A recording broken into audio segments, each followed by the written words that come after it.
Hello everyone, in today's video we'll talk about why your Xbox controller is blinking and then turning off and how you can fix it.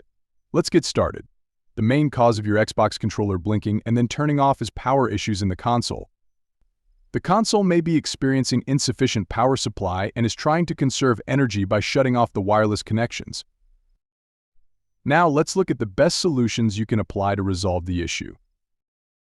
Firstly, power cycle or hard reset the Xbox. Unplug the Xbox from the power supply and let it rest for a few minutes before plugging it back in. Power on the Xbox and the controller and see if the problem is solved. You can also hard reset the Xbox by long pressing the power button and releasing it when it turns off. After that, unplug it, plug it back in, and power it up. Check the power supply. Ensure that the power supply is stable.